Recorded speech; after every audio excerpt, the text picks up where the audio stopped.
gipahimutang ang mga suga.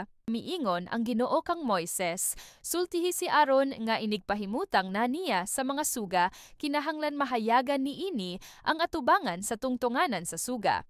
Gituman ni Aaron ang maong sugo. Ang tungtunganan sinalsal nga bulawan gikan sa sukaranan niini ngadto sa mga bulak-bulak sumala sa sumbanan nga gipakita sa Ginoo kang Moises. Gihinluan og gihalad ang mga Levita. Unya ang Ginoo miingon kang Moises, ilain ang mga Levita gikan sa ubang mga Israelita og hinloy sila. Wisiki sila sa tubig nga ighihinlo aron mahugasan sila sa sala og pabarbasi ang tibuok nilang lawas.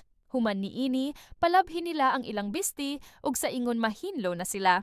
Unya pa kuhaa sila turyong bakauban sa halad nga pagkaon nga hinimugikan sa labing maayong harina nga minasaglana. Pakuha usab sila og laing turyong bakaingon nga halad tungod sa sala. Ug dala sa atubangan sa tolda nga tagbuanan ang mga Levita og tigoma ang tibuok katawhan sa Israel. Inigdala na nimo sa mga Levita ngadto sa atubangan sa Ginoo, papandongi sila sa mga Israelita sa ilang mga kamot. Ihalad ni Aaron ngadto sa Ginoo ang mga Levita ingon nga halad nga binayaw gikan sa mga Israelita aron mag-alagad sila sa Ginoo. Unya ipandong sa mga Levita ang ilang kamot diha sa ulo sa duha ka turong baka. Ang usa ka baka ihalad tungod sa sala ug ang usa ingon nga halad nga sunugono na lang sa Ginoo aron sa pagpapas sa sala sa mga Levita. Paalagara ang mga Levita kang Aaron og sa iyang mga anak og ihalad sila ngadto sa Ginoo ingon nga halad nga binayaw. Sa ingon niining paagiha, lainon nimo ang mga Levita gikan sa ubang mga Israelita ug maako na ang mga Levita.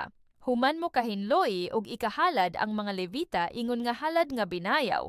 Mag-alagad na sila diha sa tolda nga tagbuanan. Sila gigahin man alang kanako inay ang mga kamagulangang anak sa tanang mga Israelita ug akowa lamang sila.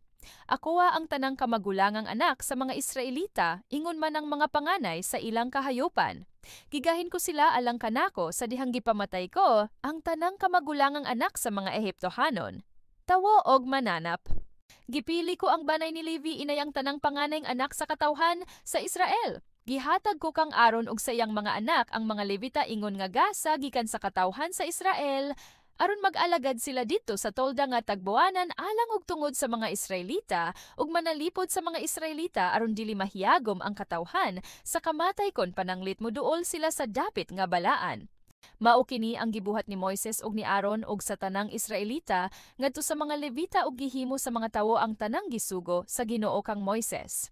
Ug gihinluan sa mga Levita ang ilang kaugalingon sa ilang mga sala ug gilabhan nila ang ilang mga bisti. Unya gihalad sila ni Aaron ingon nga halad nga binayaw at tubangan sa Ginoo ug gihimo ni Aaron ang seremonya sa pagpapasasala alang kanila aron mahinlo sila. Tapos niini nanulod ang mga Levita sa tolda nga tagbuanan aron mag-alagad didto ingon nga mga katabang ni Aaron ug sa iyang mga anak. Gibuhat nila ngadto sa mga Levita ang mga gisugo sa Ginoo kang Moises. Unya ang Ginoo miingon kang Moises, balaod kinibahin sa mga Levita gikan sa nagpanuigon og 25 pataas kinahanglan nga mag-alagad sila dito sa tolda nga tagbuanan. Kadtong nagpanuigon na og 50 og pataas kinahanglan nga maundang na sa pag-alagad. Magtabang-tabang na lamang sila sa ilang isig ka Levita. Ingna niini pagpatrabaho ang mga Levita.